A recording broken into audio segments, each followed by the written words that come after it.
Yes, hello, hello mga ka-sweet. Ayan, niluto ko na po ang ating ampalaya. Ayan po ang ating dinner mga ka-sweet. Ayan, ito po, igisa na po natin mga ka-sweet. Ayan, lagay po natin ang bawang. At sunod na po natin ang ating sibuyas. Ayan, magka-partner mga ka-sweet. Bawang sibuyas. Imekos-mekos lang po natin yan. At pag nag-golden brown na, isunod na po natin ang ating kamatis. At ayan pa nga po, may hindi pa slice na isang braso. Ayan, may buo pa nga po. At slice natin. At ayan mga sweet, lagyan natin ng isang sandok ng patis mga sweet. At ayan po, ayan lang po natin medyo maluto ang ating patis. At ayan po, nilagyan ko po yan ng dry hipon mga kasweet. Ayan po ang ating sahog mga kasweet. Ayan, pwede na po yan mga kasweet. Kesa karne po, ayan po ang ilagay natin. Masarap po yan mga kasweet. Ayan, lagyan po natin ng konting tubig.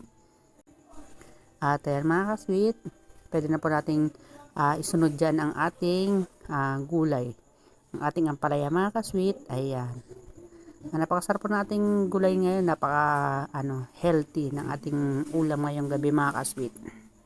At ayan nga mga ka-sweet, pag alam nyo pong medyo luto na ang ating ampalaya, lagyan po natin ng isang pirasong itlog mga ka-sweet. Ayan mga ka-sweet, wag po muna natin siyang haluin. Hayan lang po natin medyo maluto ang ating itlog bago natin siya haluin. Ayan po, nilagyan ko po siya ng fried garlic mga ka-sweet. Ayan po, magdaglasa rin po yan mga ka-sweet. At pag medyo okay na po yung itlog na medyo luto na po, mix-mix na po natin. At ayan po mga ka-sweet, ready na po ang ating ginisang ampalaya na may itlog mga ka-sweet. Ayan, tara po, sabayin niyo po kaming kumain. At ayan, meron pa po ako ditong boiled egg. Ayan, napakasarap po ng ating gabihan. Kain po tayo. At mag-comment po kayo para alam natin kung saan nakarating ang video na to. Ayan, maraming salamat po sa inyong panonood.